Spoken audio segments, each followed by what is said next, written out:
জিকিরের নাম নেই, এমন এমন সিস্টেম চালু করে দিয়েছে, ও কলব থাকলেও থাকে, না থাকলেও থাকে।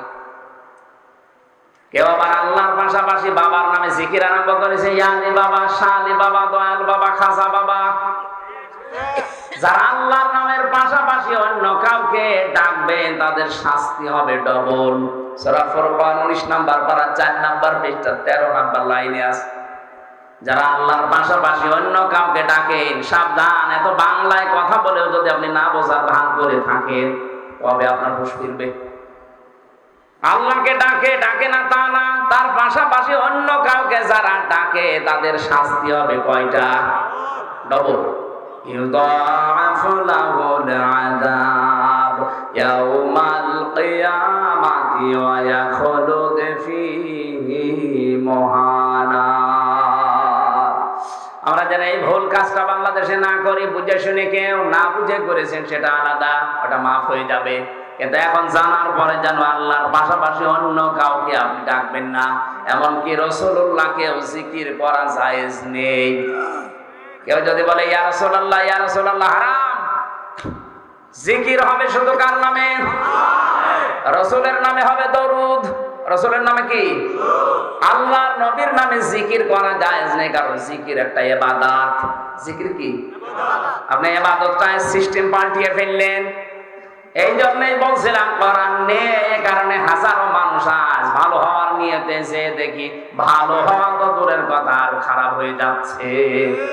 এই যে কুষ্টিয়ার লালনের মাজার, মানুষ তো মনে করে আল্লাহর ওলি শুয়ে আছে, অথচ সারা দেশ করিয়ে যে কয় মন গাঁজা না পাবেন, ওখানে গেলে আরো বেশি পাবেন। পুলিশে পাহারা দিয়ে খাওয়ায়, খা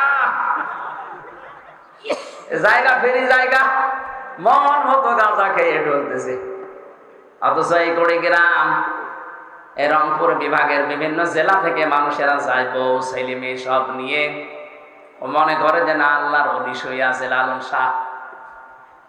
আসার সময় আজকে একটা বাজলো, কি জানো, শালি, ওই লোকটা শালি না কি জানো, মেরপুরে বিমানবন্দর থেকে আসার সময় দেখলাম ওই লোকটা, হ্যাঁ লোকটা হয়তো ভালো ছিল, অসুবিধা নেই, কিন্তু ওখানে ঢুকে আমি 5 মিনিটের জন্য একটু,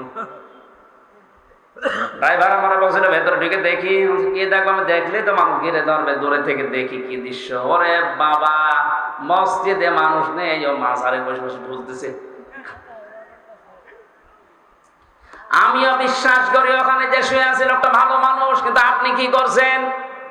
তার নাম নিয়ে যে শিরিক বেদাত গুলো আপনি আরম্ভ করলেন। আমার তো মনে হয় শালি বগদাদি রহমতুল্লাহ আলাইহি, উনি যদি এখন জীবিত হওয়ার সিস্টেম থাকতো, ওইটা আপনাকে আগে পিটাইতো। আমি আশা করবো আল্লাহ ছাড়া কারণ আমি জিকির আজকে থেকে আর হবে না। যত যে যা বলুক না কেন, এগুলো চট্টগ্রাম বিভাগে বেশি হয়, আর আমার তাহির ভাই তো বেশি আছে। শুরুই করেছে আল্লাহর নাম কিছুক্ষণ বলার পরে ইয়ালি বাবা, শালি বাবা, দয়াল বাবা, আগলা বাবা, পাগলা বাবা সব চলছে না। আল্লাহ ছাড়া কোন বাবার নামে, কোন পীরের নামে, রাসূলুল্লাহর নামেও জিকির যদি কেউ করেন তার শাস্তি হবে ডবল। আমি এরপরে আর বাংলা পারলাম না, আপনি এবার বিবেক দিয়ে মেনে নেন। কোরআন সবাইকে হেদায়েত দিচ্ছে না, কারণ কোরআন থেকে হেদায়েত নিতে হলে আপনার মন থাকা লাগবে। আমি তো দেখতে পাচ্ছি আমাদের মন নেই, আমাদের মন হয়ে গেছে গিরিশচন্দ্র সেনের মতো। আমরা পড়ছি, বুঝছি, লিখছি, কিন্তু হেদায়েত আমরা পাচ্ছি না। দুনিয়ার হাসানাত 3 নম্বরে আমি পেয়েছি সালাত। এই জন্য মুয়াজ্জিন 5 বার দুনিয়ার হাসানার দিকে ডাক দেয়, হাইয়া আলাস সালাহ, হাইয়া আলাল ফালাহ।